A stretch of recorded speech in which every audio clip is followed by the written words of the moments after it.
테레사 수녀를 가까이 하는 사람마다 그녀의 인격에, 고결한 순결한 그런 인격에 많은 감동을 받는다고 합니다. 물론 지금 이제 돌아가셨지만 특별히 그녀가 질투 없이 살아가는 그 삶의 모습을 보면서 큰 도전을 느끼는 사람들이 많았습니다. 어느 날 이 테레사와 함께 살고 있었던 한 분이 그녀에게 이런 질문을 했습니다. 때마침 이 테레사 수녀가 한 어린 아이의 고름을 만지면서 치료를 하고 있었습니다. 이분이 그녀 곁에 다가와서 이런 질문을 합니다. 수녀님, 당신은 잘 아는 사람, 평안하게 살아가는 사람, 그리고 높은 자리에서 살아가는 사람, 그런 사람들을 바라볼 때에 시기심이 안 생깁니까? 이런 삶으로 만족하십니까? 이런 질문을 던졌습니다. 이 질문을 받을 때 테레사는 유명한 말을 남깁니다. 허리를 굽히고 섬기는 사람에게는 위를 쳐다볼 시간이 없습니다 하는 이야기를 합니다. 예수님께서는 아무든지 첫째가 되고자 하면 무사람의 끝이 되며 무사람을 섬기는 자가 되어야 하리라 라고 말씀하셨습니다. 사랑하는 성도 여러분, 높아지려고 하고 섬김을 받으려고 하는 사람에게는 악취가 나지만 섬기려고 하고 낮아지려고 하는 사람들에게는 아름다운 향기가 난다고 합니다. 교회는 섬김의 공동체입니다. 우리 주님께서는 이 세상을 섬기러 오셨습니다. 오늘 저와 여러분들도 주님처럼 서로 섬기는 자들이 되어서 아름다운 향기가 바라는 그런 교회를 함께 세워나가시기를 주님의 이름으로 축원합니다. 우리 옆에 분에게 한번 이렇게 고백합니다. 저는 당신을 섬기겠습니다.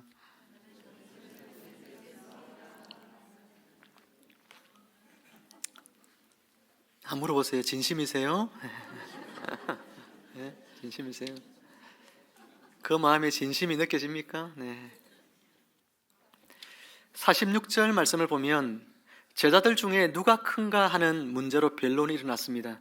그때 주님은 어린아이 하나를 데려다가 자기 곁에 세우시고 이렇게 말씀하십니다. 누구든지 내 이름으로 이런 어린아이를 영접하면 곧 나를 영접하며 또 누구든지 나를 영접하면 곧 나 보내신 이를 영접함이라. 너희 모든 사람 중에 가장 작은 그가 큰 자니라. 예수님께서는 이 어린아이 하나를 영접하는 것이 나를 영접하는 것이고 하나님 아버지를 영접하는 것이다라고 이야기합니다. 이 말씀은 당시에는 굉장히 혁명적인 말씀이었습니다. 왜냐하면 예수님 시대 때의 어린아이들은 지금과 같은 그런 존중을 받지 못하는 시대였습니다. 어린아이들은 아주 하찮은 존재로 취급을 받았습니다. 성경 속에서는 여인들과 아이들, 이 두 존재들은요 별로 이렇게 사람 취급받지 못하던 그런 시대가 예수님 때의 시대지요. 그래서 항상 무엇을 사람을 계수할 때에도 보면 어떤 사람들만 숫자를 세죠? 남자들만 세잖아요. 남자들 숫자만 세잖아요. 아이들은 아주 무시를 많이 받았습니다. 그런데 예수님은요 이 어린아이들을 존귀하게 여기라 그렇게 이야기합니다. 이 어린아이 같은 하찮은 자들, 그들을 존귀하게 여기고 그들을 섬기는 자가 하나님의 나라에서 큰 자고 그 사람이 하나님을 영접하는 사람이고 예수님을 영접하는 사람이라고 말씀합니다. 예수님의 이야기를 듣던 중에 요한이 갑자기 궁금한 이야기가 생각이 난 모양이죠. 그래서 요한이 오늘 본문에 있는 49절 말씀을 예수님에게 이야기합니다. 요한이 여짜오되 주여 어떤 사람이 주의 이름으로 귀신을 내쫓는 것을 우리가 보고 우리와 함께 따르지 아니함으로 금하였나이다. 어떤 사람이 있었는데 귀신을 예수님의 이름으로 내쫓고 있는 거예요. 여러분 이 좋은 일이에요? 나쁜 일이에요? 좋은 일이죠. 잘하는 일이죠. 그런데 이 제자들이 생각할 때에 12제자에 속하지 않은 이 사람이 예수님의 이름으로 귀신을 내어 쫓으니까 상당한 위기감을 이 제자들이 느낀 것 같습니다. 오늘 본문 조금 앞에 보면 변화산상에서 내려왔을 때에 한 귀신 들린 아이를 고쳐달라고 했던 아버지가 찾아왔죠. 근데 그 아이를 제자들이 어떻게 합니까? 고칩니까? 못 고칩니까? 못 고치잖아요. 9명의 이 제자들은 밑에 있었고 3명의 제자들은 변화산에 예수님과 함께 올라가서 있었는데 내려와 보니까 9명의 제자가 아무리 애를 써도 그 귀신 들린 아이를 치유할 수가 없었던 것이죠. 제자들은 자신들도 모르는 사이에 아마도 우리가 예수님의 제자라는 어떤 특권의식, 예수님이 우리만 특별히 더 사랑하셔서 우리를 12명 안에 우리를 뽑으셨다고 하는 그런 기득권의식, 특권의식이 이 제자들 속에 있었던 것 같습니다. 12제자 속에 속하지 않은 어떤 사람이 그러니까 예수님의 이름으로 귀신을 내어 쫓으니까 자신들이 상당히 위협을 받게 된 것이죠. 그래서 이것을 금지시켰다라고 하는 것입니다. 어느 지역에 가면 원조 식당이 있죠. 식당 가면 원조이 붙어 있습니다. 그 원조집 옆에 뭐가 붙어 있죠? 진짜 원조 붙어 있죠. 그 옆집에 뭐가 붙어요? 진짜 원조. 이렇게 하면서요, 자신들이 몇십 년 된 원조집인지 붙어 있잖아요. 오늘 이 제자들 마음속에 우리가 예수님의 제자 원조다 하는 이런 마음이 있는 것 같습니다. 귀신을 내어 쫓아도 우리가 해야지 너희가 하면 안 된다는 것입니다. 자신들 속에 자기도 모르는 이런 기득권의식, 특권의식이 가득 차서 예수님의 이름으로 귀신을 내어 쫓고 한 영혼이 그 귀신에게 눌려 있다가 자유함을 받으면 얼마나 함께 축하하고 함께 기뻐하고 즐거워해야 될 일입니까? 그런데 그 일을 하지 말라는 거예요. 그 사람이 인정받는 거 보지 못하겠다는 것입니다.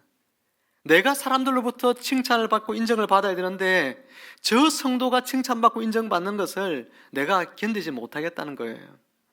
사랑하는 성도 여러분, 예수님을 믿고 따르는 자라면 의당이 누구든지 예수님의 이름으로 그가 섬겨나갈 때 그의 섬김을 통해서 하나님의 나라가 이 땅 가운데 이루어져 간다면 그 모습을 보는 기쁨이 있어야 되죠.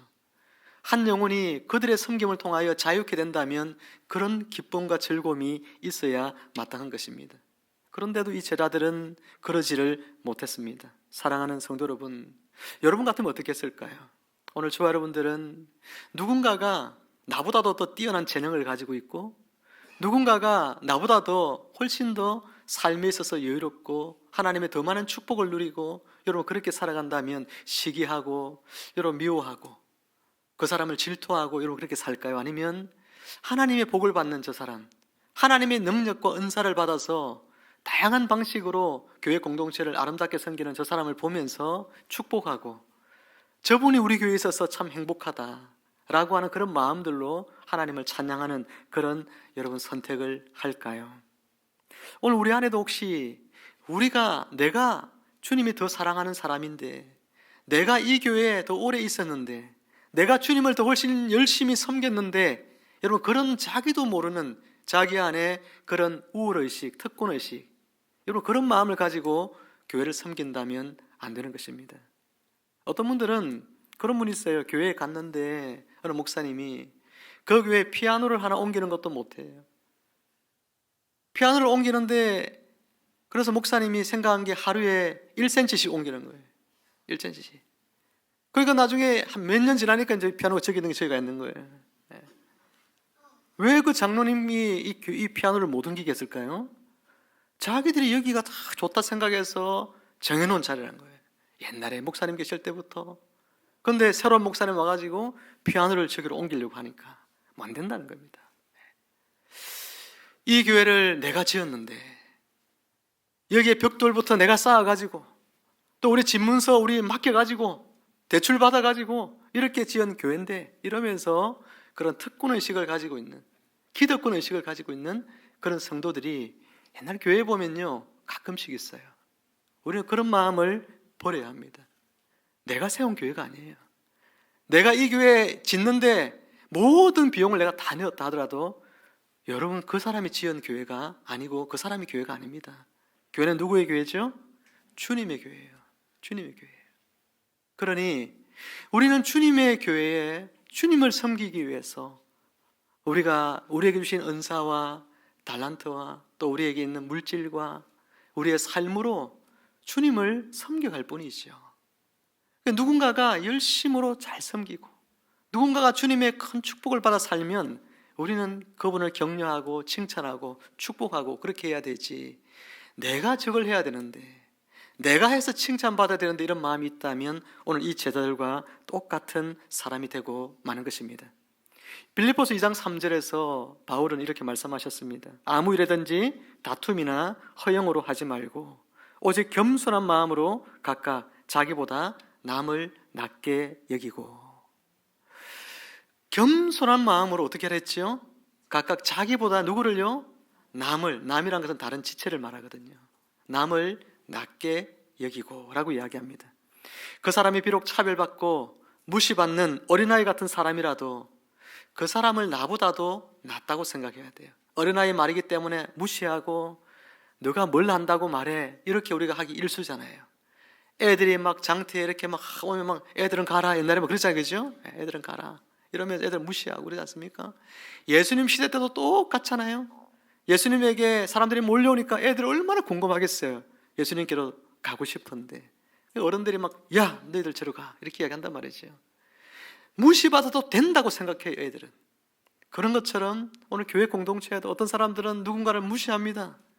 그 사람을 업신여기는 사람들이 있습니다. 우리 교회 그렇다는 이야기 아니에요. 우리 교회는 그런 사람 한 사람도 없는 줄 믿습니다. 진짜 한 사람도 없어요. 제가 13년 동안 증인입니다. 우리 교회 그런 사람 없어요. 그런데 그런 사람들이 있다는 겁니다. 아무리 천대받을 만한 대상이 되는 사람이라도 예수님께서는 이 어린아이 같은 자라도 너희가 귀히 여기라 그렇게 이야기하십니다. 그를 높이라 그렇게 말씀합니다. 그를 영접하라. 그를 영접하는 것이 나를 영접하는 것이고 하나님 아버지를 영접하는 것이다 라고 예수님은 말씀하셨습니다. 세상에서 제자들처럼 누가 높은 자인가, 누가 더 높은 자리에 올라갈 것인가, 여러분 그런 것들로 다투는 그런 나라는 세상 나라이죠. 하나님의 나라는 누가 더 낮은 자인가를 경쟁하는 나라입니다. 내가 더 낮은 자야, 내가 더 섬길래, 내가 할 거야, 이런 어떤 마음을 가진 자들이 모인 공동체가 바로 하나님의 나라의 모형인 교회라고 하는 것이죠. 그러니 교회 안에서는 항상 나는 못난 자고, 나는 하나님 앞에서 죄인이고, 나는 하나님 앞에 은혜 받을 자격이 없는 그런 사람인데 하나님이 나 같은 자를 귀히 여기셔서 이 교회에 목사시켜 주시고, 이 교회 장로시켜 주시고, 이 교회 권사로 집사로 하나님이 세워주셨구나, 그렇게 생각하면서 나 같은 자를 하나님이 이렇게 세우셨으니 내가 주님께 또 다른 성도들을 위하여, 교회를 위하여 내가 종처럼 섬기며 헌신하며 사랑하리라. 나보다도 못한 사람 아무도 이 교회는 없어. 모든 성도들이 나보다 다 훨씬 더 훌륭해. 그런 마음을 가져야 하는 것입니다. 우리 앞뒤 한번 사람 눈을 한번 보면서요, 당신이 나보다 100배 낫습니다 이렇게 해보세요. 당신이 나보다 100배 낫습니다. 예. 에이 아닌데, 내가 더 나은데, 뭐 이런. 혹시 그런 마음이 들지 모르겠어요. 내가 더 나은데, 말은 하지만 사실은 내가 좀 더 낫지 이렇게. 저도 예전에 부교육자 때, 제가 예전에 부교육자로 섬기던 교회에 부교육자들이 굉장히 많거든요. 주일날 설교를 하고 나면 그 교회는 항상 뭘 했냐면 설교 테이프를 사무실에 팔아요.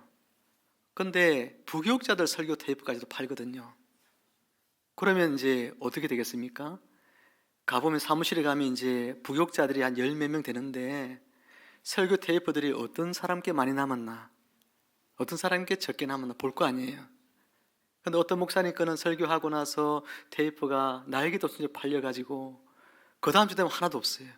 근데 어떤 분은 거기 가면 막 몇 주가 지나도 남아있는 거예요. 미안하니까 사무실에서 나중에 모아가지고 없애요. 그렇게 하거든요. 저는 어땠을까요? 몇 주 만에 팔렸을까요? 저도 꽤 그래도 잘 나가는 설교자여가지고 설교하고 나면 얼마 안 있으면 설교 테이프가 팔리거든요. 저는 굉장히 제가 설교를 잘하는 사람이 생각했어요. 근데 제가 담임을 하면서 설교를 해보면서 제가 13년 전에 또 12년 전에 11년 전에 설교를 같은 본문이 되면 제가 봅니다. 보면 너무나 부끄러운 그런 내용들이 정말 너무나 많이 있습니다. 아, 이렇게 내가 설교를 했을까? 이렇게 설교했는데도 이런 설교를 들으면서 성도들이 이 교회에 남아있다는 게 참 감사하다. 정말 그런 생각을 정말 저는 정말 그렇게 합니다. 말씀 부흥회 하면서 우리 반성수 목사님 오셔가지고 말씀 전하시잖아요. 이런 목사님 저는 모시면 옛날에 그죠? 그 설교를 제가 들으면서 은혜도 받지만 한편으로 어떤 마음이 있었냐면은, 야, 성도님들이 저분에게 은혜를 더 많이 받으면 어떡하지? 지금은 그러면 하나도 없어요. 왜냐하면 저보다 훨씬 나으신 분이시니까. 저보다 대학교 때 후배고 같은 선교단체에 있었고 그렇지만 제가 그분에게 말을 하대하지 않습니다. 항상 목사님 이러고 내가 말을 존대하고 그러거든요. 왜요? 제가 존경해서 그랬어요. 존경해서. 한 17년 전부터 제가 그 목사님이 그랬어요. 반 목사님, 저보고 늘 형님 하거든요. 근데 반 목사님, 제가 앞으로 목사님에게 말을 존대하겠습니다. 아이고 형님 왜 그러세요? 부담스럽게. 그래서 내가 아니요, 제가 목사님이 너무 존경스러워서 내가 말을 하대할 수가 없다. 그러니까 오늘부터 내가 말을 높이겠다고. 그때부터 제가 말을 높이고 있어요. 17년 전부터. 저는 옛날에는 제가 좀 나은 사람인 줄 알았어요. 그런데 세월이 지나면서 참 나같이 부족한 자를 하나님이 설교자로 세우신다는 것이 얼마나 큰 은혜고 감사한 일인지 그것을 정말 진심으로 그렇게 생각을 하고 있습니다. 여러분, 금산교회라는 이야기를 잘 아실 겁니다. 전북 김제시 금산면에 있는 금산교회, 예전에 우리 성도님들과 함께 그 교회에 간 적이 있습니다. 기역자 형태로 되어 있는 그런 교회죠. 1908년 4월에 지어진 그런 교회입니다. 전북 문화재로 이렇게 등록이 되어 있고요. 이 교회당에는 두 사람의 사진이 걸려 있죠. 조덕삼 장로와 그리고 이자익 목사님의 사진이 예배당, 옛날 예배당 안에 가면 걸려 있습니다. 이 조덕삼 이 장로님은 그 지역의 유지죠. 1904년에 데이트 선교사에 의해서 복음을 듣고 그리고 자기의 집을 교회로 내어놓고 예배를 시작합니다. 근데 이 이자익 목사님은요, 남해 출신이에요. 남해 출신인데 태어나서 부모님이 일찍 돌아가십니다. 17세에 너무 배가 고파서 허기진 배를 채우기 위해서 고향을 떠나서 저 전북 김제까지 간 거예요. 거기에서 조덕삼 이 장로님을 만나게 됩니다. 그래서 그 집에 조덕삼 이분의 마부로 일을 하죠. 마부로. 그래서 머슴으로 이 집에서 일을 하기 시작합니다. 그런데 이 조덕삼 장로님이 얼마나 참 훌륭하신 분이냐면 이분에 대해서 이자익 목사님을 이제 신앙생활 같이 시작한 청년이잖아요. 공부를 안 했으니까 너 공부도 좀 해라. 공부도 시켜주고 먹을 것 입을 것 당연히 그렇게 해주고 이렇게 해서 이 청년이 신앙생활을 참 잘하게 된 거예요. 그래서 신앙이 잘 자라가지고 나중에 세월이 좀 지나고 그래서 교회에서 성도도 많아지고 교회 장로를 투표하게 되었습니다. 이 조덕삼과 이자익 두 분이 장로 투표를 했는데 누가 장로가 됐을까요? 이자익이 장로가 된 거예요. 사람들이 수군대기 시작한 거예요. 아니 조덕삼 이분은 이 지역의 유지고 굉장히 명망 있는 분이고 그런데 이자익 이분이 머슴이었던 자가 장로가 되었으니까 이제 앞으로 우리 교회는 틀림없이 나눠질 거다. 이런 어떤 생각을 하게 된 것이죠. 그때 이 조덕삼 분이 이야기를 이렇게 이야기합니다.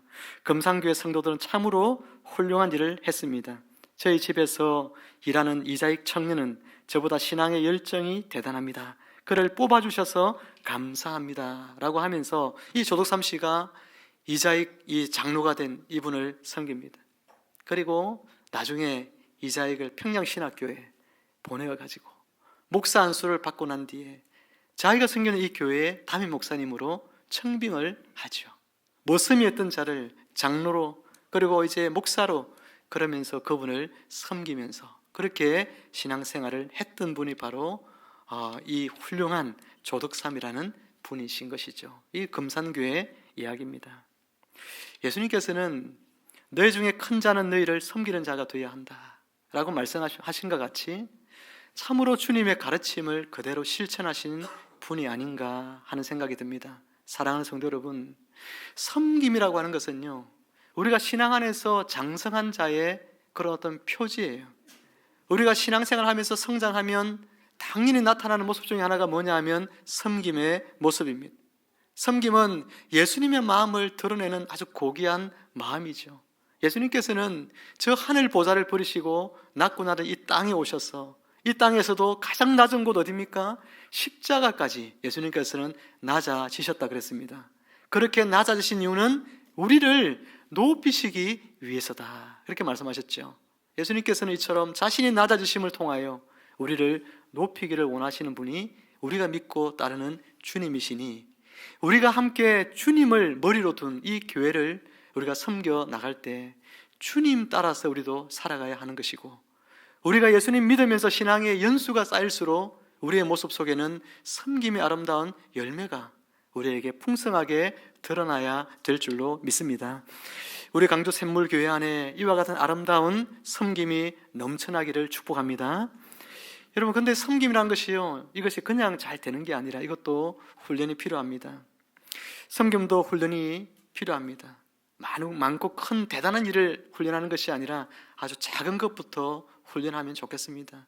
교회를 들어올 때 우리가 밖에서 어떤 일이 있어도, 좀 기분 나쁜 한 주간의 삶이 있었어도, 힘든 일이 있었어도, 예배당 들어올 때 우리 성도들 만날 때 그들에게 내가 오늘 따뜻한 얼굴로 그들을 내가 환영해 줘야지, 그들을 사랑하고 축복해 줘야지, 이런 여러분 표정을 가지고서 교회를 찾아온다면, 여러분 다른 성도들이 여러분의 그 모습을 보면서 저 집사님 참 힘든 것 아는데, 한 주간 참 힘들게 살았을 텐데 근데 저렇게 밝게 저렇게 나를 맞이해 주는구나, 그게 엄청난 섬김이 됩니다.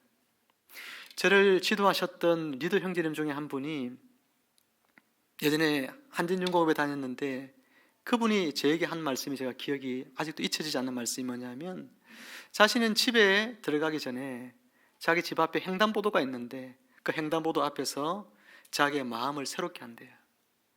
회사에서 상사로부터 욕도 들어먹고, 그렇죠?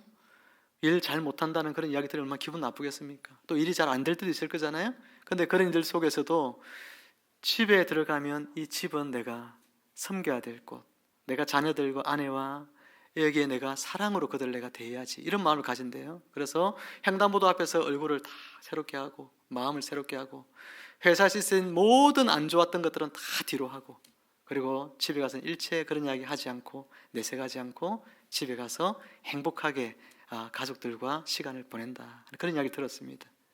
사랑하는 여러분, 우리가 교회 공동체 섬기는 일에 있어서 우리가 큰 돈을 들여서 섬기는 것이 아니라 우리의 마음가짐이, 작은 얼굴에 미소 하나가 지체를 섬기는 아름다운 섬김이 될 수 있다는 사실을 우리가 기억하시면서 교회당 들어오실 때 항상 얼굴을 다시 한번 거울 한번 보시고, 손걸 꺼내셔서 차에서, 그죠? 룸미러 꺼내가지고 얼굴 한번 이렇게 보시고, 내가 오늘 어떤 얼굴인가, 우구지상인가 죽을상인가 아니면 살상인가, 그죠? 이런 복된 얼굴을 하시고 예배당을 들어오시기를 축복합니다. 그리고 언어가 우리가 돈 안 들이고 하는 가장 또 큰 섬김이죠. 말, 축복의 말, 이 말들이 얼마나 사람을 살리기도 하는지 모르겠습니다. 한번 따라 해볼까요? 감고축사, 감고축사.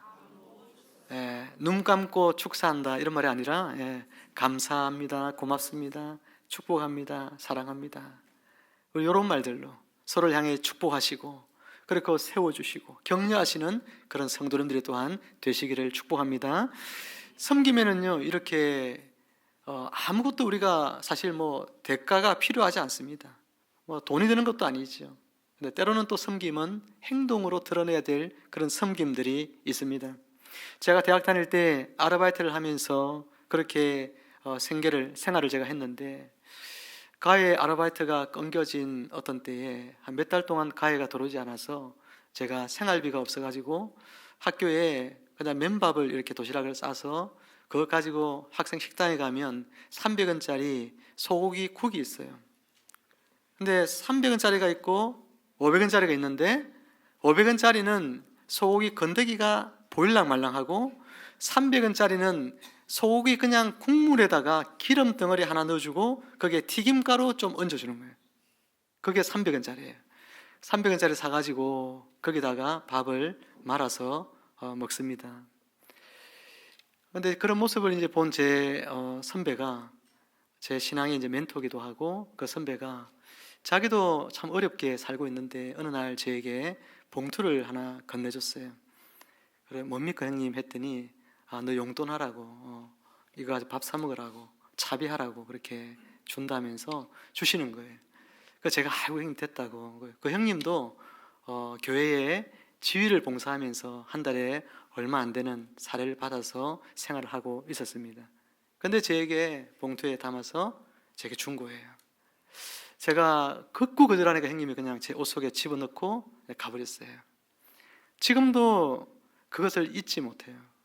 제 선배 중에 또 한 분은 교회를 그때 안 다니고 있을 때였는데도 제가 신학교 다닐 때 가난하고 힘들고 얼마나 힘들겠냐 이러면서 저에게 찾아와서 봉투를 주고 갑니다. 그 선배는 자기 사업을 하면서 다 망하고 그래서 쌀가게를 하면서 굉장히 어렵게 살고 계셨는데 학교 다닐 때 저를 참 사랑해 줬어요. 근데 교회를 다니지 않고 있는 그때에 이제 저에게 이렇게 봉투를 건네면서 학교 다니면서 공부하려면 책값도 많이 들 텐데 책이라도 사서 보고 훌륭한 목사가 되라 이러면서 저에게 격려해주고 가셨던 그런 선배가 지금도 여전히 기억에서 잊혀지지 않습니다. 사랑하는 여러분, 어제 하루 저는 참 행복했던 것 같아요. 우리 공동체 안에 이와 같은 행동으로 베풀어지는 섬김들이 참 넘쳐났던 그런 하루가 아니었나 생각합니다. 어제 저희 셀 청소했는데 제가 말씀 준비하다가 중간에 내려갔더니 우리 이장로님께서 벌써 청소를 다 해놓으셨더라고요. 얼마나 감사한지. 오늘 국제교회와 우리 합병회 첫 주일 예배라고 우리 교인들이 정성껏 음식을 장만하고 준비하는데 우리 권사님들 또 우리 성도님들이 토요일날 쉬시는 날인데 쉬지도 못하고 나와서 또 음식을 오늘 불고기를 맛있게 불고기를 또 하고 시장에 가서 또 홍어를 이렇게 무침을 사가지고 와서 오늘 점심이 맛있겠죠? 네. 이렇게 여러분들도 섬기려고 이렇게 하시더라고요. 저녁이 됐는데 우리 최은희 권사님 몸찬양 또 전기 발표가 있어서 성도들 많이 또 시간 되시는 분들은 다 오셔서 가서 축하해 주시고 또 돌아오는 길에 배가 고프니까 또 우리 김동환 집사님이 또 성도님들 또 맛있는 집에 데려가서 또 식사로 또 섬겨주시고 이렇게 어제 하루는 참 많은 섬김들이 우리 공동체 안에 있었던 것 같습니다. 참 행복하다. 말씀을 준비하면서 섬김의 공동체, 참 우리 광주 샘물교회가 그런 교회에서 참 행복하다. 그런 마음들이 제 마음속에 있었습니다. 바울 사도는 빌립보 교회에 너희가 서로 섬기는 그런 공동체가 되어라 라고 하면서 그런 모습들을 볼 때에 내 안에 기쁨이 충만하다 이런 이야기를 합니다. 사랑하는 여러분, 우리가 신앙생활을 하면서 기쁘고 행복하게 신앙생활을 해야지요. 예수님께서 우리가 이 땅에서 얼마나 고되고 힘든 삶을 살아가는지 압니다. 세상 속에서 우리가 고달픈 인생을 살다가 주일날 교회 오고 또 우리가 모임이 있어서 교회 와서 지체들을 보고 함께 예배하고 그럴 때 오늘 이곳에서 우리의 서로 간의 섬김을 통해서 우리 속에 기쁨이 넘치고 감사가 넘치고 행복이 넘치는 그런 여러분 마음들이 생긴다면 얼마나 이 교회가 행복할까요? 사랑하는 성도 여러분, 여러분의 아름다운 섬김을 통해서 우리 교회 공동체 안에 기쁨과 감사와 행복이 넘치는 그런 광주 샘물교회가 되어지기를 주님의 이름으로 축원합니다. 사랑하는 성도 여러분, 이 섬김이라고 하는 것은요, 우리에게 이와 같은 은혜도 주지만 실제적으로 또 섬김은 축복도 주시기도 합니다. 전도서 11장 1절 말씀해 보면 너는 네 떡을 물 위에 던져라 여러 날 후에 도로 찾으리라 그런 말씀 여러분 잘 아시죠? 네 떡을 물 위에 던져라. 물에 던진다는 것은 이것이 어디로 흘러갈지 모르잖아요. 그러나 네 떡을 물 위에 흘려보낸다면 그 섬김이 언젠가 너에게 다시 돌아온다는 이야기를 성경은 말씀하고 있는 것입니다. 일본 교토에 MK라고 하는 택시회사가 있죠. 아주 유명한 택시회사입니다. 일반 택시회사보다도 요금이 10% 저렴한데도 불구하고 서비스는 더 최상의 서비스를 여러분 그렇게 하는 이 택시회사가 일본 MK 택시 회사죠. 여기에서 한때는 40명의 신입사원을 뽑는데 무려 대학을 졸업한 사람들도 엄청나게 많이 지원했는데 몇 명이 지원했느냐 하면은 8,000명이 지원했습니다. 40명을 뽑는데 8,000명이나 택시 기사가 되겠다고 여러분 그렇게 지원을 한다는 것입니다. 이 회사를 설립한 사람은 독실한 기독교인입니다. 유봉식, 유태식 형제가 이 회사의 설립자죠. 그들은 이 회사를 설립하면서 경영 비결, 노하우를 성경 속에서 찾았습니다. 그것은 뭐냐면 섬김을 받으려면 먼저 남을 섬기라 하는 말씀. 섬김을 받으려면 먼저 남을 섬기라. 우리는 택시를 통하여서 돈을 버는 회사가 아니라 택시를 통하여 이 교토시의 사람들을 섬기는 사람들이다. 그들의 발이 되어주는 사람들이다. 그들을 나의 가족으로 생각하고 나의 다리가 불편한 어머님으로 생각하고 그렇게 이 교토 시민들을 섬기라는 겁니다. 그렇게 섬기면 하나님이 우리에게 복을 주실 것이다 하는 그런 어떤 마음을 가지고 이렇게 택시 회사를 운영을 했습니다. 최근에 보니까 우리 기아자동차에서 만드는 전기차, 아이오닉 이런 차들도 50대 그 회사에서 계약해서 전기차도 이제 가지고 이렇게 택시 운전도 하고 이렇게 하는 것으로 기사도 나고 그랬더라고요. 우리가 조금 고생하면 우리의 이웃이 행복해진다. 그러면 결국 모두가 행복해지는 것이다 라고 하는 이런 신념을 가지고 이 택시 회사를 운영을 한 결과 일본에서 가장 유명한 택시 회사예요. 많은 대학생들도 졸업하고 나면 가고 싶은 그런 회사가 되어졌습니다. 우리 옆에 분에게 한 번 더 축복할까요? 섬기면 축복이 따라옵니다. 말씀을 맺습니다. 빌립보서 2장 2절에서 5절 말씀을 제가 한 번 더 읽어 드리겠습니다. 마음을 같이하여 같은 사랑을 가지고 뜻을 합하며 한 마음을 품어 아무 일이든지 다툼이나 허용으로 하지 말고 오직 겸손한 마음으로 각각 자기보다 남을 낮게 여기고 각각 자기 일을 돌볼 뿐더러 또한 각각 다른 사람들의 일을 돌보아 나의 기쁨을 충만하게 하라. 너희 안에 이 마음을 품어라. 곧 그리스도 예수의 마음이니. 아멘. 사랑하는 성도 여러분, 우리 샘물 공동체가 예수의 마음을 가진 작은 예수들이 모여서 아름다운 섬김으로 이루어가는 그런 멋진 교회가 되어지기를 주님의 이름으로 축복합니다. 함께 기도하겠습니다. 하나님 아버지 은혜를 감사합니다. 우리 광주 샘물교회와 또 국제교회가 하나가 되어서 광주 샘물교회란 이름으로 주님을 섬기게 해주시니 감사합니다. 우리가 서로에게 있었던 내가 난데 내 안에 있는 특권의식과 기득권의식과 내가 이 교회를 더 오래 섬겼다는 그런 마음들을 다 내려놓고 우리 각자가 이제 두 교회가 다 없어지고 하나의 새로운 교회가 생겼으니 하나님 이 교회를 통하여 주님을 아름답게 섬겨가는 저희들이 되게 하여 주옵소서. 나보다 당신이 더 낫습니다. 나보다 당신이 100배나 더 낫습니다.